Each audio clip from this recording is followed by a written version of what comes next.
gone a long way up and a long way back. Loves to go up and over the top. Rohit Sharma had a good look.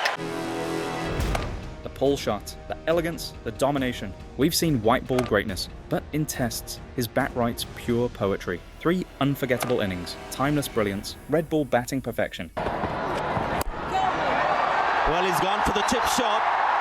It's a fast outfield, and he's gone all the way. That's 100. It's the hitman, Rohit Sharma. The stakes were sky high, the series was tied 1-1, and the 4th test at the Oval could tilt the balance. But India stumbled early. They managed just 191 runs in their first innings, a below-par score on an oval pitch known to favour batters. The conditions weren't easy, the pitch had bounce, the ball was moving, and England's pacers dominated. In response, England scored 290, gaining a crucial 99-run lead. When India came out to bat again, the pressure was suffocating. Trailing by nearly 100 runs with day 3 looming, they needed a hero. Walking out to open was Rohit Sharma. He had failed in the first innings, but this time he had a point to prove. That'll be runs. That should go all the way. No one questioned his talent, but one thing was missing from his red ball resume: an overseas test century. This was his moment. What followed was a masterclass that turned the match and the series.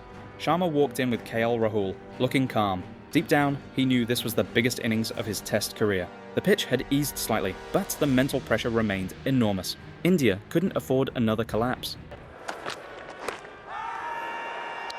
Early on, England's bowlers kept testing him. Anderson moved the ball, Robinson probed outside off, and Wokes asked constant questions.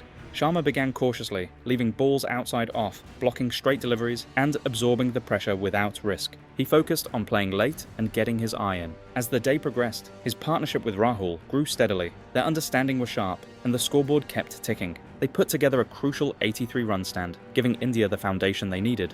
After Rahul departed, Pujara joined Sharma, and the momentum began to shift. With the swing fading and the pitch flattening out, they rotated strike and punished loose balls. That's his half century. Sharma reached his 50 with a perfectly timed back foot punch through the offside. Pure class, no aggression. It took 145 balls, but it was exactly what India needed. Patience, not panic. Once past 50, his confidence soared. He began driving with intent and flicking effortlessly off his pads. When Moeen Ali came on, Sharma sensed an opportunity. He swept, stepped out, and punished anything loose. In the 60th over, he played an uppish cover drive off Moeen for 4. 2 overs later, he swept for another boundary, and followed up with a delicate paddle around the corner. 3 boundaries in quick succession tightened his grip on the innings. Pujara, solid as ever, soaked up deliveries at the other end. Their partnership crossed 100, then 150. The crowd at the Oval could sense it. India were turning the tide. Then came the moment everyone waited for. In the 64th over, Sharma stood on 94. Moeen Ali tossed one up, inviting the shot. Sharma stepped out confidently and launched it over long on for 6. His first ever overseas test century, brought up in style. The crowd roared, the dressing room stood and applauded. And Sharma just smiled. A century built on patience and finished with a statement. His wicket fell to a miscued top edge to fine leg, but his job was done. India posted 466 in their second innings, setting England a target of 368 runs to win. Well gone. What a beauty. England never looked in control. India's bowlers came in fresh and ruthless, bowling them out for 210 runs, a dominant 157-run victory, and with it, India took a 2-1 lead in the series. The Border Gavaskar Trophy had returned. India won the toss and bowled first. With it, the old rivalry simmered again. Nagpur looked dry. Cracks were already visible on day 1. The Australian media, true to form, complained about the pitch before their team had even faced a single ball, thanks to Jadeja's brilliance and disciplined bowling. Gone. Australia were bundled out for 177. For a team full of world-class batsmen, Australia had no idea how to play spin. They might as well have brought their Bondi Beach chairs instead of bats. But batting wasn't easy either. The ball was already gripping and turning when India walked in. Leading the side, Rohit Sharma knew he had to set the tone. Facing Pat Cummins in the first over, he had an uncertain start, edging past slips for 4, but soon he found his rhythm with 2 elegant flicks through mid-wicket, showing his intent early. As spin entered the attack, Sharma adjusted. He used his feet well, defended softly, and punished loose balls. By the 14th over, he began asserting himself. Skipping down the track to Nathan Lyon, he launched him high and straight over long off for a majestic 6. In the 22nd over, he brought up his half-century with a neat paddle sweep behind square. He built a steady 76-run stand with KL Rahul, then a useful 42-run partnership with Ashwin. When Australia hoped he would retreat into a shell, he reminded them of his aggression. Pat Cummins dug one in short. Sharma rocked back and unleashed his signature pull, sending it soaring over square leg for 6.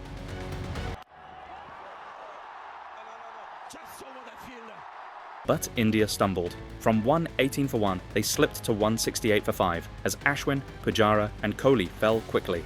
Through it all, Sharma stood firm. Joined by Ravindra Jadeja, they added a crucial 61 runs. Sharma kept the scoreboard moving, sweeping frequently, cutting the short balls, and lofting when given flight. He attacked pacers smartly and didn't spare the spinners. Oh, great control. By the 58th over, he was on 89. Cummins bowled short again, and Sharma pulled through square leg for 4, moving to 93. Then, on 96, facing Todd Murphy. Well, he's gone for the tip shot. It's a fast outfield, and he's gone all the way. That's 100. He danced down the track and lofted him cleanly over extra cover for 4, his first century as Test captain. A knock built on grit, class, and total command of conditions. His knock was potentially match-winning and gave India a 400-run total, a massive 223-run lead. From there, Ashwin and Jadeja spun a web, dismissing Australia for just 91. India won by an innings and 132 runs, but it was Rohit Sharma's century that turned a minefield into a stage. A knock of control, courage, and captaincy, one of his finest in Test cricket. The venue was none other than the home of cricket, Lords. After a drawn first test at Trent Bridge, the series moved here, and India needed a strong start to seize momentum. Flick fine, and this will be the first boundary of the morning. Virat Kohli lost the toss, and England, gleeful under overcast skies, put India into bat. But Rohit Sharma walked out calm and unflustered, carrying a steely intent. He'd looked solid all series, but this was Lords, the ultimate test of patience and technique. England's bowlers probed relentlessly, but Sharma refused to bite. India's first boundary came after a long grind in the 13th over. Sam Curran bowled straight. Little wide from Sam Curran. And Sharma flicked it neatly down to fine leg for 4. By the time he crawled to 8 off 46 balls, even the grass on the outfield was outpacing him. But that flick was the spark. In Curran's next over, Sharma turned the tables. Oh, just wide of third slip. Bairstow, it is there, diving away to his right. First came a razor-sharp cut shot that sliced through point like a hot knife through butter. Then an outside edge flew past slips for 4. Lucky, but runs nonetheless. Next ball, he punched through the offside with textbook precision. 3 boundaries in no time. And then, to rub salt into England's wounds, Again fine, this time with some pace, so that will go away for 4. he flicked one beautifully through mid-wicket for his 4th 4 of the over. England's bowlers suddenly looked clueless, wondering how their unplayable conditions had turned into a Rohit Sharma highlight reel. From a cautious crawl to confident counter-attack, Sharma had found his rhythm, and India found their footing. He and KL Rahul stitched together a gritty 126-run opening stand, grinding down England's bowlers for over 43 overs, leaving them looking tired and out of ideas. In the 25th over, Sharma nudged Robinson off his pads for a single, bringing up his 13th Test 50 off 83 balls, patient, controlled, and perfectly paced. Just after achieving this milestone, he changed his approach. In the very next over from Mark Wood, he faced a sharp bouncer. Instinct took over, a perfectly controlled pull shot that raced away to the boundary. Classic Sharma, power, balance, and timing in one fluid motion. By the 33rd over, Moeen Ali had returned, and Sharma was in complete control. He danced down the track and lofted him straight back over his head. One bounce into the long on boundary. Controlled, measured, and majestic. On 83, he looked destined for a historic overseas century. But then came the 44th over. Finally, through the defences. Anderson had a quiet morning, but he's back in the wickets. Joy for England. James Anderson steamed in and produced an absolute peach. A sharp in-swinger that jagged back through the gap. Sharma was late bringing his bat down, and the ball crashed into the stumps. Bales flew, and with them went India's rock at the top. A knock of grit, discipline, and technical mastery. One of Rohit Sharma's finest overseas innings. It set up KL Rahul's century and India's first innings total of 364. And though India sealed victory in dramatic fashion on day 5, it all began with Sharma's masterclass. A knock so good even England's bowlers were forced to silently admire it between their sighs of despair. As Rohit Sharma walks away from Test cricket, he leaves behind more than just runs. He leaves a legacy of style, steel, and unforgettable moments. From battling tough conditions abroad to leading with calm authority at home, his journey was a masterclass in resilience and timing. Which knock stays with you the most? And how will you remember Sharma's Test career? Share your thoughts as we salute the hitman in white. And if you thought this tribute was special, wait till you see what's next. Tap on the next video and keep celebrating cricket's greatest stories. Only here on Cricket Crafter.